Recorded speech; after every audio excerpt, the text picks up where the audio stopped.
Here are stories 7 to 10 of my poetic healing series, Travel the World with Joy, where anxiety dissolves, vitality returns, and your soul remembers the way back to Eden. Each story is infused with subtle quantum soul code of Jedianics pacing, metaphor, somatic anchoring, angelic imagery, and Shayan-style emotional shifts. They can be experienced individually or merged into a long guided journey. Story 7. The City That Breathed You. There was once a weary traveler who had visited every ancient city on every map, but the weight of the world still clung to his back like an untied cloak. Until one day he arrived at a place that wasn't on any map. The locals called it Anava, which meant the place where breath remembers breath.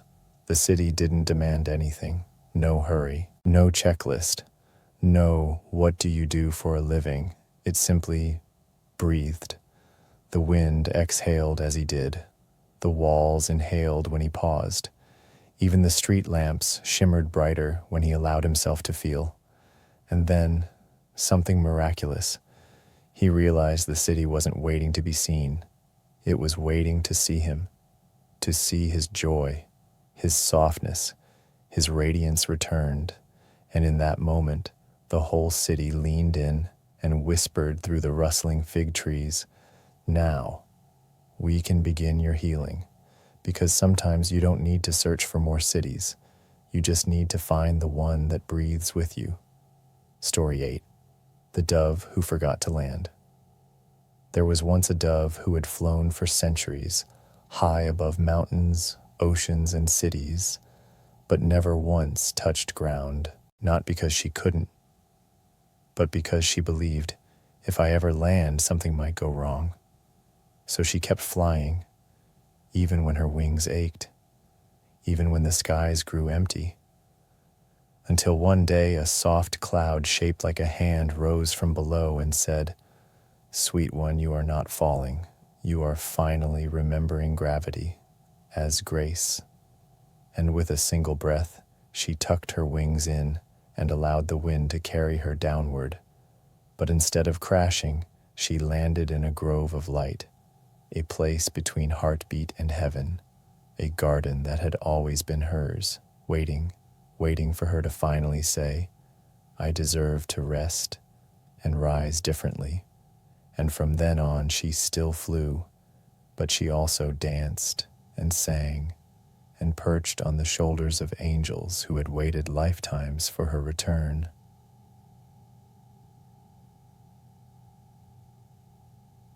Story 9. The Market of Forgotten Gifts. In a hidden corner of the world, there was a marketplace where nothing could be bought, but everything could be remembered. Here, people traded forgotten dreams for songs. Tears were exchanged for new organs of joy. And in one small stall, behind woven incense smoke, a woman sat beside a jar labeled, "Old Versions of You." The traveler stepped forward, unsure. "What do I get if I give one up?" he asked. She smiled without looking up. "You get your real body back, the one that laughs before thinking, moves before doubting, and heals just by existing." He placed one old version into the jar. A boy who worried too much, a man who held back his voice, a version who only loved halfway, and in return, she gave him a single peach. Not a magical fruit, not enchanted, just ripe, just ready. He bit into it.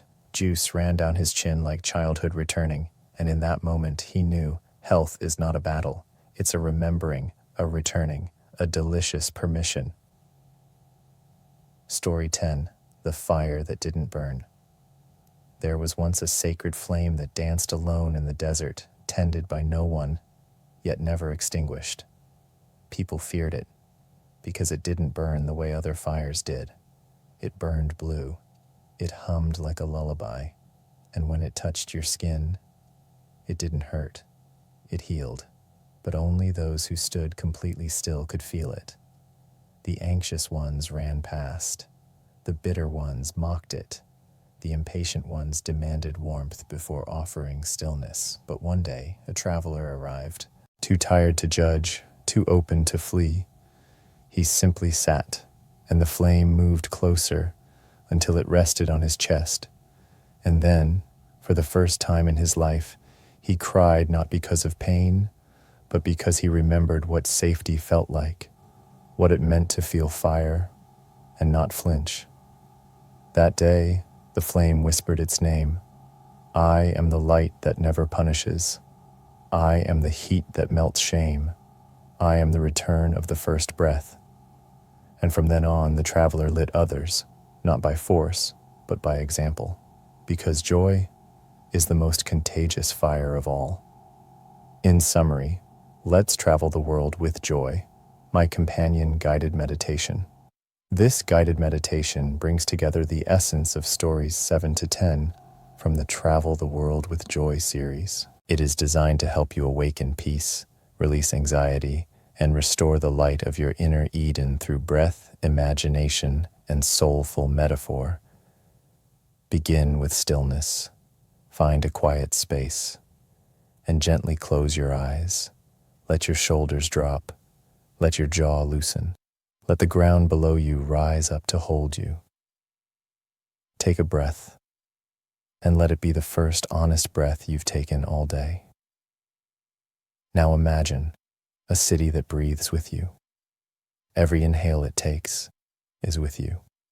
Every exhale, it releases stress from your chest. With every step, this city sees your radiance, not your resume. This is not imagination. This is memory, because you've been here before, every time you allowed joy to lead you. The dove lands now. See a bird above you. She is graceful, eternal, but tired. She forgot how to land. With your breath, invite her down. Whisper to her, gravity is grace now. Feel your own body landing, not collapsing, but arriving. You are in the garden. You are allowed to rest and still be majestic. You are healing now, just by existing. The marketplace within now. Walk into a soft market filled with scents of peach, myrrh, and memory. You carry a small bundle, the older selves you no longer need. Trade them for one ripe fruit. Bite into it. Taste your own truth returning. This market lives inside your chest. You can come back anytime you choose to feel safe, real, and enough. The flame that heals in the center of your being. A blue fire awaits. It's not there to judge, not there to punish, not there to test. It is the presence you forgot. Let it rest on your chest now. Let it hum. I am the return of your wholeness. Let it melt what no longer belongs. Let it shine light through your limbs and out through your breath. And when you open your eyes again, carry this flame into the world without needing to convince anyone. Just glow.